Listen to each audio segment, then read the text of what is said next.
प्रकाश sir हमारे साथ जुड़े हुए हैं। प्रकाश सर, बिहार की अगर हम बात करें, सीडब्ल्यूसी की बैठक का वहां पर आयोजित होना, और खास करके तब जब मोदी जी आजकल हर चीज के लिए बिहार को पकड़े हुए हैं, सारी चीजें वो बिहार से करना चाहते हैं क्योंकि बिहार में इलेक्शन है।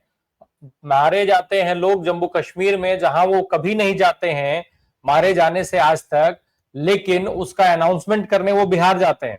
ऐसे में कितना बड़ा काउंटर माना जाए इसको कांग्रेस की तरफ से कि कांग्रेस की वर्किंग कमेटी जो सबसे अहम बैठक होती है कांग्रेस के लिहाज से, वो पटना में आयोजित होगी उनके अपने कार्यालय में।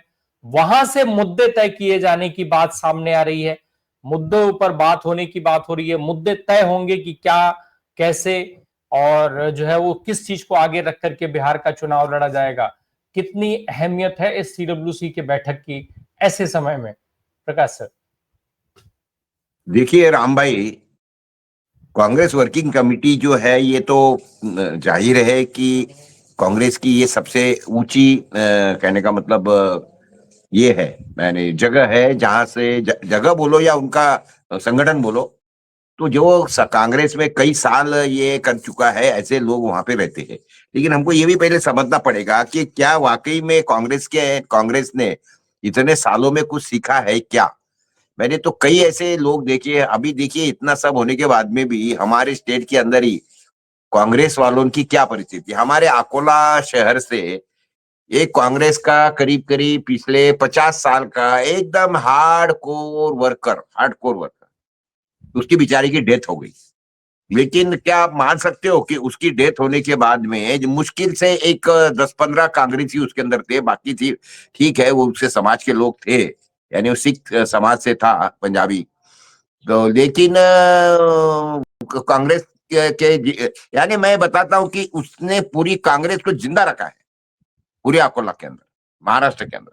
और ऐसे आदमी की डेथ होने के बाद में तो ये तो, हालांकि ये परिस्थिति है कांग्रेस वालों की, इनको समझता ही नहीं है।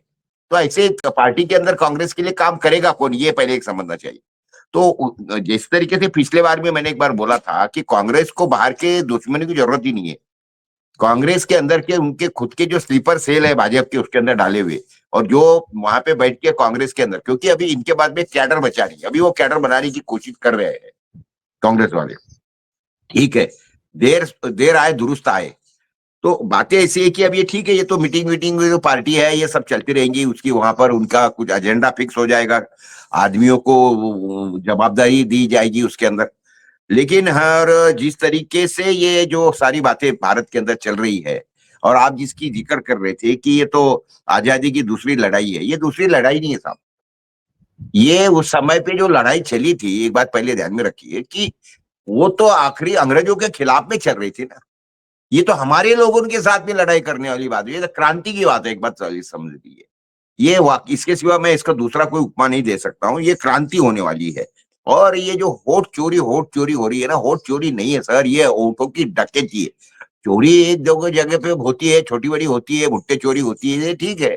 ये भुट्टे चोरी थोड़ी है और एक जगह थोड़ी है, पूरे भारत भर में जो स्टेट के अंदर अभी इलेक्शन हुए हैं, महाराष्ट्र बोलो, गुजरात बोलो, या अपना ये कर्नाटक बोलो, सभी जगह पे वोट चोरी नहीं हुई, ये वोटों की डकैती हुई है। और उसके बाद में ये जो सत्ता में बैठी हुई सरकार है, हमारे महाराष्ट्र के अंदर भी जो सरकार सत्ता में थी, इसके पहले टर्म में जो उद्धव की जो सरकार बनी थी, तो उसको तोड़ के 50-50 करोड़ रुपए एक एक विधायक को देके, और 50 खोके एकदम ओके वाला जो बाद में मुहारा फिक्स हुआ, तो वो सत्ता के बारे में सुप्रीम कोर्ट ने बोला कि सारा गलत हुआ है, इसमें सारा बदमाशी है, भ्रष्टाचार है, और ये टोटली असंवैधानिक सरकार बैठी है। अरे असंवैधानिक सरकार बैठी है तो आप बोल दो इसको कि ये डिसॉल्व करो, इतना ही बोल रहा था। क्या जरूरत थी उन्होंने कि भाई लेकिन इसका निर्णय जो है ये वहां का जो सभापति है वो ले लेगा। 2.5 साल सभापति ने कोई निर्णय लिया ही नहीं। बीच में एक बार और भी मामला कोर्ट में गया। कहने का मतलब क्या है साहब, अभी तो फिलहाल में देश के अंदर अगर आप ये बोलेंगे कि कायदे का राज चल रहा है, कानून का राज चल रहा है, तो ये हमारे बहुत पहले दिमाग से निकालना पड़ेगा। अभी ये गुंडा राज चल रहा है, और ये भाजपा की जो गुंडे है ना, तकलीफ ये साहब की गुंडे जैसे अंग्रेजों के खिलाफ में उस समय पे हम लोग लड़ते थे, क्योंकि दिखता था लोगों को कि ये विदेशी आके बैठे हम पे राज कर रहे, गोरे हैं, इनकी ना भाषा हमारी है ना ये लोग हमारे हैं। तो उस समय पे लोगों को उचकाना और लोगों को प्रेरित करना ये आसान बात थी। अभी आप किसके खिलाफ में लड़ेंगे? वो जैसा महाभारत के अंदर कृष्ण को ये कृष्ण ने जो गीता सुनाई, क्योंकि अर्जुन को ये प्रश्न हुआ था कि भाई मैं लड़ू तो किसके लिए है, किसके खिलाफ लड़ू, ये तो सारे मेरे ही लोग दिख रहे हैं।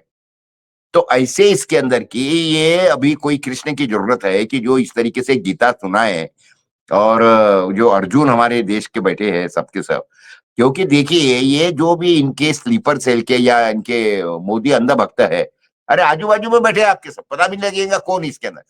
ये मैं शुरुआती काल में मैं समझ सकता हूँ। कल मैं एक हमारे दोस्त के घर को बैठा था, अरे साहब इतना साल बिजनेस है, सब है, पूरी बर्बादी हो गई है बिजनेस की, उसके बावजूद भी वो अंधभक्ति से बाज नहीं आया था। अभी भी वो बोल रहा था नहीं नहीं मोदी है तो सब मुमकिन है, बराबर कर रहा है। अभी क्या बोलेंगे आप इसके अंदर? जिस आदमी ने कभी कोई भी काम बिना इवेंट किया नहीं, कुछ भी हो जाए, इवेंट के सिवा काम नहीं होता है, और सब फोकस कैमरा। अभी जीएसटी देखो, यानी क्या है, मुझे एक आपको उसके अंदर बताने की कोशिश, एक क्या था, एक राजेश खन्ना का पिक्चर है, उसके अंदर बहुत जोरदार था। उसके अंदर ये ऐसा है कि वो व्यापारी जो रहते हैं वो बोलते कि रोटी जो हम लोग अभी तक के 1 रुपए में बेच रहे थे, अभी हमको परिवर्तन नियम 1.5 रुपए कर देंगे। तो राजेश खन्ना बोलता है उसके अंदर कि ये 1.5 रुपए नहीं करेंगे आप, इसका 3 रुपए कर दो, 2 रुपए बढ़ा दो, एकदम 50 पैसे नहीं बढ़ाने के।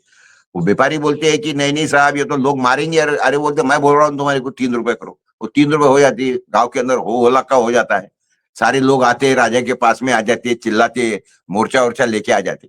फिर राजा व्यापारी को बोले क्यों क्या किया? अरे एकदम 3 रुपए के 2 रुपए कैसे बढ़ा दिए? एक काम करो, मैं 2 रुपए के जगह 2 रुपए मत बढ़ाओ, 1 रुपया बढ़ाओ।